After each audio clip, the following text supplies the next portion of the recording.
ಎಲ್ಲರಿಗೂ ನನ್ನ ನಮಸ್ಕಾರ. ನೈನಸ್ ರೆಸಿಪೀಸ್ ಬಾಕ್ಸ್ಗೆ ಸ್ವಾಗತ.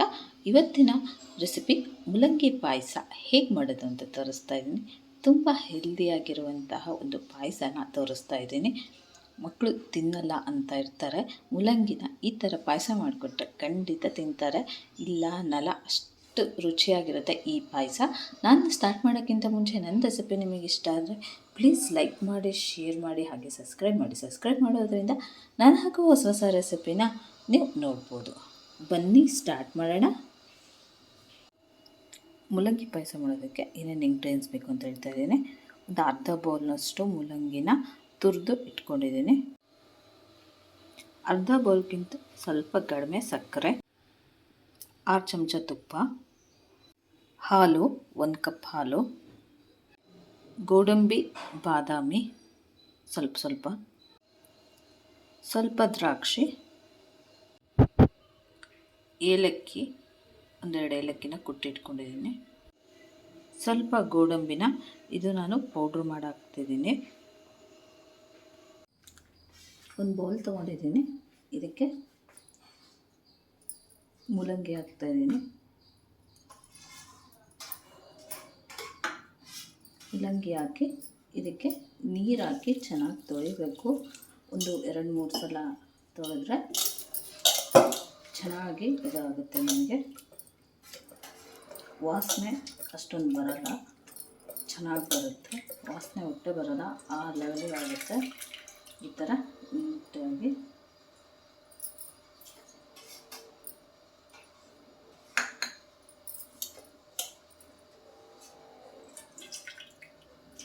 ತೊಳಿಬೇಕು. ತೊಳೆದು ಈ ಥರ ಇಟ್ಕೋಬೇಕು ನೀರನ್ನ. ಮತ್ತು ಮೂಲಂಗಿ ಹಾಕ್ಬಿಟ್ಟು ಮತ್ತೆ ನೀರು ಹಾಕಿ ಒಂದು 4 ಸಲ, 3-4 ಸಲ ನೀಟಾಗಿ ಈ ಥರ ತೊಳೆದ್ರೆ ನಿಮಗೆ ಸ್ಮೆಲ್ ಬರೋಲ್ಲ. ಆಮೇಲೆ ಉರಿತೀವಲ್ಲ, ಒಟ್ಟು ನಿಮಗೆ ಮೂಲಂಗಿ ಅಂತ ಅನ್ಸಲ್ಲ, ಅಷ್ಟು ಚೆನ್ನಾಗಿ ಬರುತ್ತೆ ಇದು ಪಾಯಸ.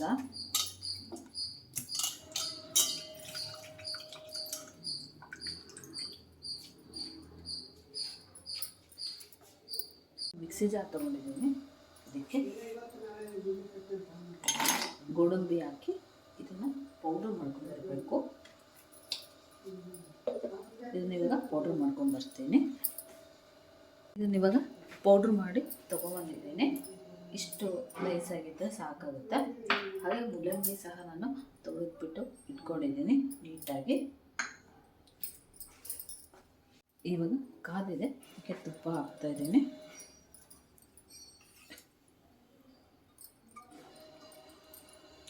ಒಂದು ಸ್ಪೂನ್ ತುಪ್ಪ ಹಾಕಿದ್ದೀನಿ.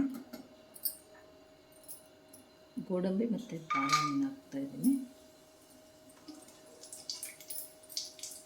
ಇದು ಗೋಲ್ಡನ್ ಕಲರ್ ಬರಬೇಕು, ಅಲ್ಲಿವರೆಗೂ ಫ್ರೈ ಮಾಡ್ಕೋಬೇಕು. ಇವಾಗ ಇದು ಸ್ವಲ್ಪ ಫ್ರೈ ಆಗಿದೆ. ಇದ್ರ ಜೊತೆಗೆ ದ್ರಾಕ್ಷಿ ಹಾಕ್ತಾಯಿದ್ದೀನಿ. ಇದು ತುಂಬ ಚೆನ್ನಾಗಿರುತ್ತೆ. ನಿಮಗೆ ಪಾಯಸ ಮಾತ್ರ ಮೂಲಂಗಿ ಪಾಯಸ ತುಂಬ ಟೇಸ್ಟಿಯಾಗಿ ಸಹ ಇರುತ್ತೆ, ಹಾಗೆ ಹೆಲ್ತಿಗೆ ಸಹ ಒಳ್ಳೆಯದು.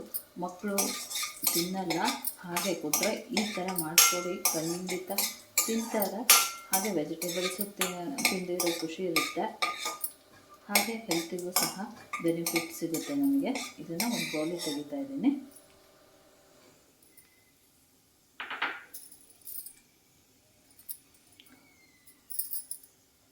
ಇದಕ್ಕೆ ಮತ್ತೆ ತುಪ್ಪ ಹಾಕ್ತಾಯಿದ್ದೀನಿ.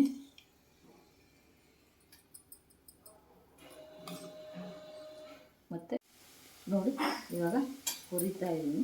ಎಷ್ಟು ಚೆನ್ನಾಗಿ ಈ ಥರ ಹುರ್ಕೋಬೇಕು. ಸಣ್ಣ ಉರಿಯಲ್ಲೇ ಇದನ್ನು ಚೆನ್ನಾಗಿ ಹುರ್ಕೋಬೇಕು, ಇಲ್ಲ ಅಂತಂದರೆ ನಿಮಗೆ ಸ್ಮೆಲ್ ಬಂದ್ಬಿಡುತ್ತೆ. ಈ ಥರ ಚೆನ್ನಾಗಿ ಹುರ್ಕೊಳ್ಳಿ. ಇದು ಫ್ರೈ ಆಗಿದೆ, ಇದಕ್ಕೆ ಹಾಲು ಹಾಕ್ತಾಯಿದ್ದೀನಿ.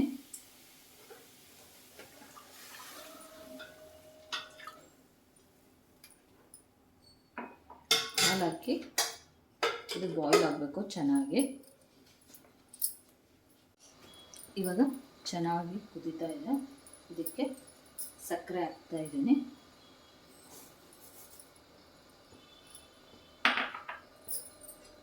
ಸಕ್ಕರೆ ಹಾಕಿಂದೆ ಒಂದು ಸಲ ನೀಟಾಗಿ ಮಿಕ್ಸ್ ಮಾಡಬೇಕು. ಇದು ನಮಗೆ ಸಕ್ಕರೆ ಕರಗಬೇಕು ಚೆನ್ನಾಗಿ.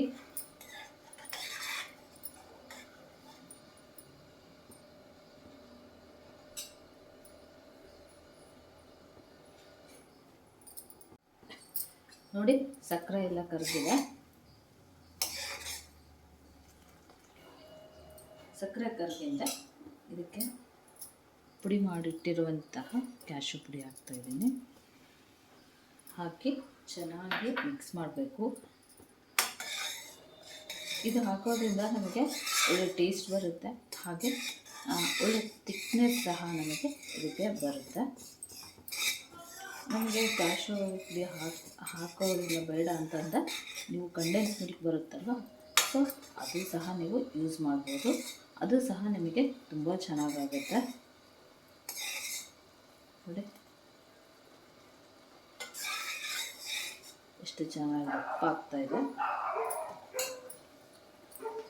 ನೋಡಿ, ಕುದೀತಾ ಇದೆ. ನಮಗೆ ಇಷ್ಟು ದಪ್ಪ ಆದರೆ ಸಾಕು. ಇದಕ್ಕೆ ಏಲಕ್ಕಿ ಪುಡಿ ಹಾಕ್ತಾಯಿದ್ದೀನಿ.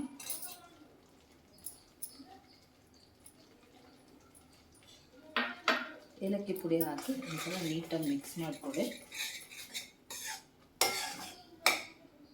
ಹಾಗೆ ತುಪ್ಪ ಹಾಕ್ತಾಯಿದ್ದೀನಿ. ಆವಾಗಲೇ 3 ಸ್ಪೂನ್ ತುಪ್ಪ ಹಾಕಿದ್ದೆ, ಇವಾಗ 4 ಸ್ಪೂನು, 5,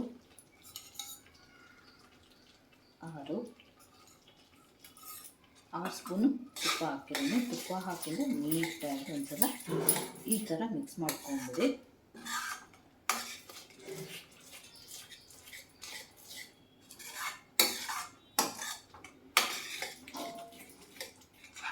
ಇವಾಗ ಕರೆದಿಟ್ಟಿರುವಂತಹ ದ್ರಾಕ್ಷಿ ಗೋಡಂಬಿ